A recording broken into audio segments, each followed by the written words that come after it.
Unit circle, look at B2, I'll record that one. Okay, who corresponds with sine? Anybody remember? Cosecant does. Who corresponds with cosine? Secant. And who corresponds with tangent? Cotangent. Okay? Did we learn this last year? I can't remember if that's so. I think I taught my kids, didn't I? Okay? So, notice how I remember, because you should usually think cosecant goes with cosine because the codes, right? But I have a little saying, the codes don't go. That's just my way to remember. Cosecant does not go with cosine. So, sine goes with cosecant, and cosecant goes with sine. Cosecant goes with cosine. Okay, now what does that mean?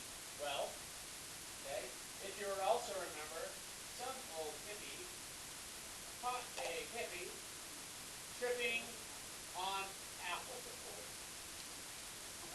Those hippies just trip on apples all the time.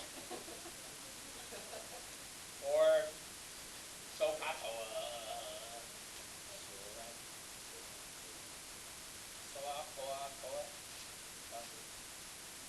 Weird Wyoming words. That's what I remember. So remember, this is an angle where this is opposite over hypotenuse. This is the angle. Notice whenever you see this theta, that represents an angle. Okay? That's adjacent over hypotenuse. Tangent is theta is opposite over adjacent. Right? Everybody remember this. Jaime, you good? Okay, well, first off, what is cosecant? It is 1 over sine. If it's reciprocal. If I times cosecant by sine, guess what happens? They're gone. Because they're the same thing, except they're just reciprocal, right? It's like 3 and 1/3. They're reciprocal, right? If I times them together, doesn't that become 1? Does that make sense? Okay, secant is 1 over cosine, and cotangent is 1 over tangent. The code does go with that one. Any questions? Yes, Milady.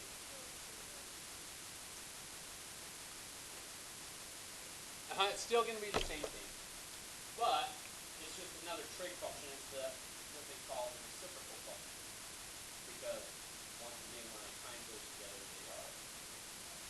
So secant is 1 over sine, and sine, remember, is opposite over hypotenuse, right? So therefore, if you have 1 over opposite over hypotenuse, I don't know if you remember when you have a number over a fraction, or 1 over a fraction, it's just the fraction's reciprocal. So cosecant is hypotenuse over opposite. It's just a reciprocal. Does that make sense? So what's this one going to be? Hypotenuse over adjacent. This is going to be adjacent over opposite. Okay? Well, the nice thing here, ladies and gentlemen, hopefully you have the unit circle written down. If I ask for the cosine of 60, cosine of 60, notice, is adjacent over hypotenuse. That's 1/2 over 1. Notice, with us being in the unit circle, what's always our hypotenuse? So therefore, cosine of 60, or cosine, is the x value on the unit circle at that. Sine, up and down, that's a y value. Because I use sine, that is root 3 over 2 over 1. And root 2 over 1 is root 3 over 2. And it's the y value. You might want to write that down somewhere in your notes. That sine is any angle on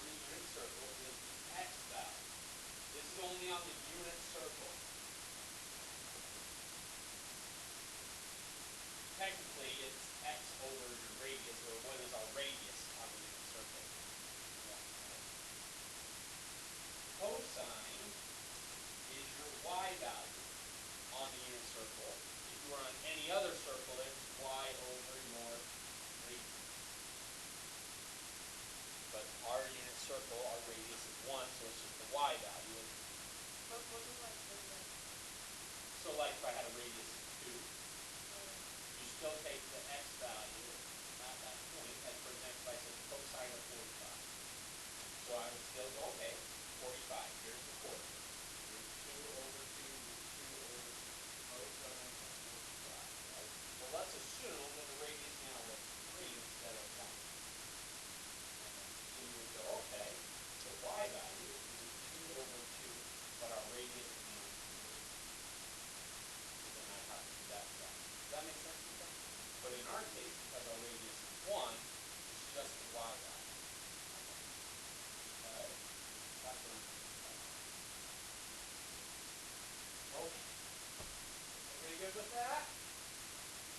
Yes, no, maybe so? Okay. So I would like you guys to go right now, if you have your unit circle out, I would like you to tell me what is the cosine of 60 units, what is the sine of 100 and, yeah, we'll go 150, and let's do the tangent. This one's probably going to be the hardest one. Let's go with pi third, because you'll see sometimes in degrees and sometimes in radians. Okay? Oh, by the way, sorry, on that last slide, tangent is always opposite, which is our y value in this case, over our x value. Okay? And you will be asked to note this stuff fast. Okay? When I say cosine of 45, you should say root 2 over 2, almost like that fast. That's the goal that we are looking at. You know what I mean? Corresponding, if the 45 is root 2 over 2, cosine goes with the x, boom, there's my answer. That's what I'm looking for. Okay? Make sense? Okay. So we are doing those 3 things. I'm going to put, you guys got to catch this a little bit quicker. Okay. So therefore, fraction over a fraction, we go ahead and times by it. The bottom guy's reciprocal is negative 2 over 1. Negative answer for this is negative root 2. What's the tangent of 45? That's the easy one. 1, right? Because root 2 over 2 over root 2 over 2 is 1. Okay. I'd like you right now to also find the sine, let's do the tangent of 90. Tangent of 90. Why? First I'll say it louder. It's undefined. Why? What's the coordinate there? 0, 1. We take the y over the x and we get 1 over 0, which is undefined. It is not possible. Okay? Everybody good there? Okay. Does everybody know how to go through that, find those two things pretty well? Okay. Now I got something else. What if I gave you the point, let's just say a point 5 comma 12 is on a circle. The point. 5 comma 12 is on the circle. Find out 6 trig function. Or just the point. Okay? 5, 12. Find out 6 trig function. Well, 5, 12. 1, 2, 3, 4, 5. 1, 2, 3, 4, 5, 6, 7, 8, 9, 10, 11, 12. Where's my point? Everybody there with me? What can I make out of any point? I can make sines, can't I? Everybody see that? What does those lovely 6 triangles have to be? 6 trig units have to be. They have to be where? A right triangle to work with them, right? Because you can't have a hypotenuse without an end degree. Right? Opposite over hypotenuse is over. Okay, so let's go ahead and say here, what's this distance right here? What's this distance here? What's this distance here? We know it, though. We can find it, can't we? How? Pythagorean. 5 squared. Did you say 12 squared equals c squared. That's 25 plus 144, which is 169, which is c squared, which is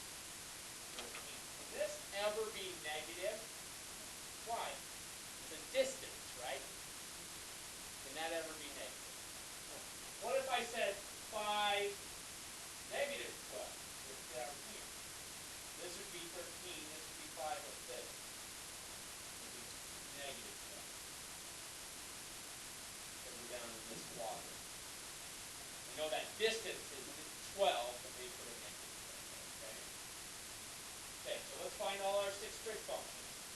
So I have sine of this angle, I don't know what it is, cosine of this angle, tangent of this angle. So what's sine of this angle? If I'm standing here, what's the sine of this angle? 12 over 13. Notice, what would be our radius of this circle right now?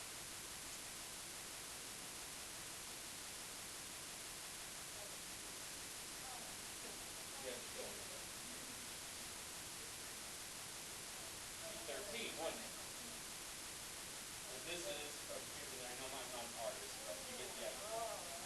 Right? So that's 13. But notice, like I just showed you here before, isn't sine your y value over your radius?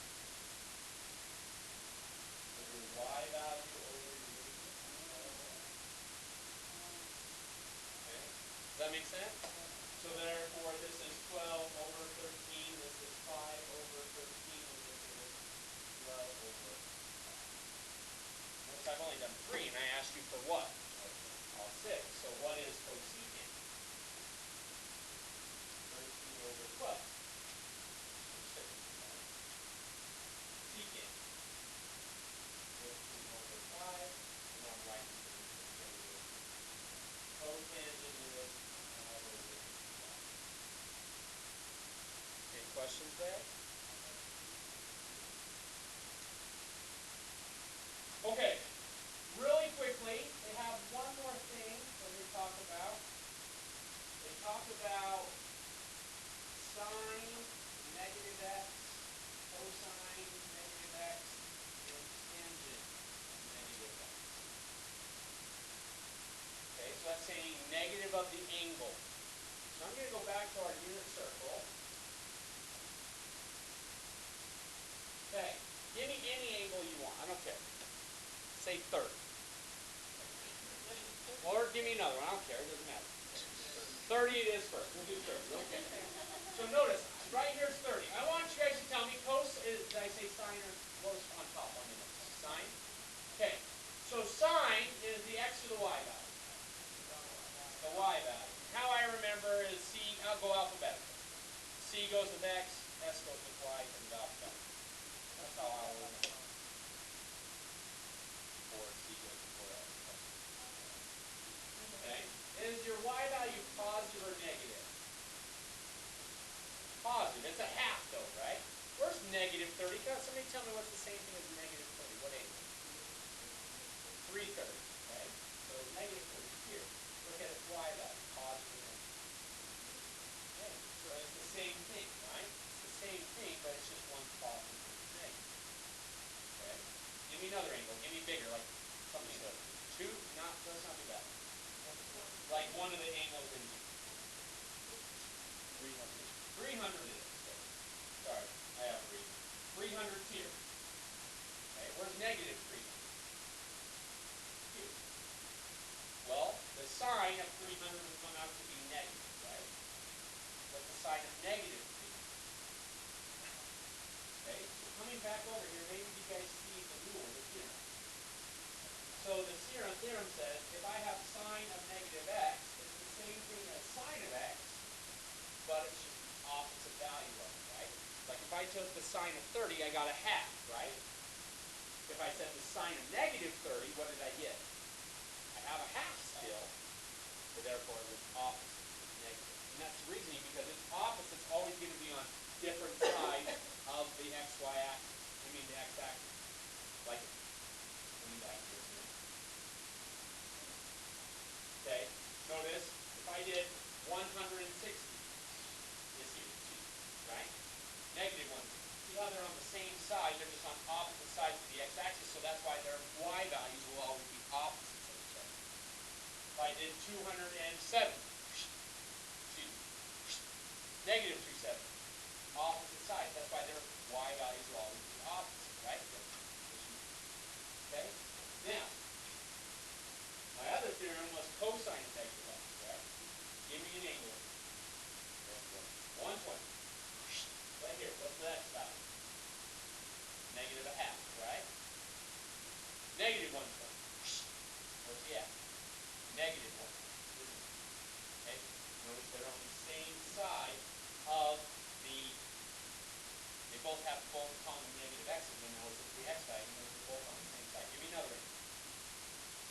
210. Right here, right? Negative 210. Same side. Okay, if I did 30. Negative 30. Same side of the x-axis, the x values are always the same. So, coming over here, okay, they're always going to be the same. Even if you do the negative angle, it's still going to be this cosine effect. So, basically, what I like to say is on cosine, cosine absorbs the negative of it. But the reasoning being is they'll always be on the same side. They're always going to be mirror images over the x-axis.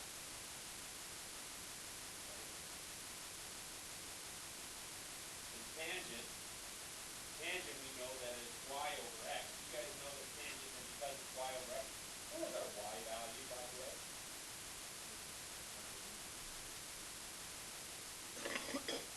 Cosine. You guys remember that from last year? You should remember that identity. The tangent's also sine over cosine. So tangent of negative x, right?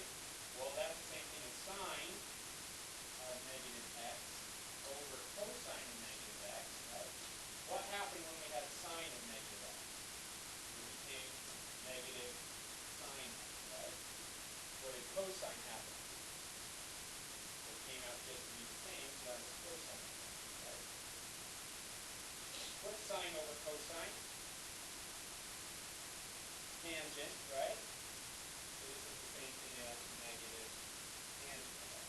So once again, sine and tangent of don't absorb. It's the opposite value of what the angle was as regular. Okay? Does that make sense? So here's what they're basically asking. If I said sine of x is 1/5, somebody tell me what sine of negative x is. Negative 1/5. Because remember, sine of negative x is negative sine of x. And we already know sine of x is 1/5, so it's negative 1/5. What would be cosecant of x? It would just be 5. It's just the reciprocal, right? What is cosecant negative x? Well, that's the same thing as the reciprocal of this guy, isn't it? So it's negative. You get the idea? Let us know.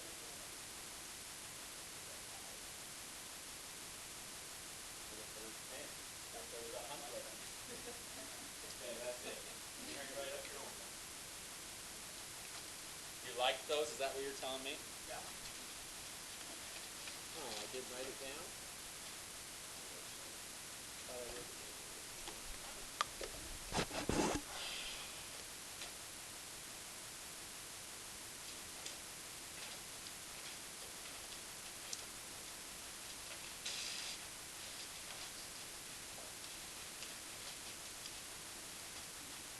I believe, by the way, we cut this up at 4.4. Because we did the whole chapter. It's kind of a big chapter to deal with then. So I think we have 2 more sections and then we start reviewing your testing. Just to give you a heads up, okay? So you are doing 1 through 51 odds. Yep. And that's it. Oh, whoa, sorry, I had one, whoa, hold on, nope. That's odd, right? That's an odd, yeah. All of them. Because you couldn't hear me say the first time. Not the Parker. You guys are rude.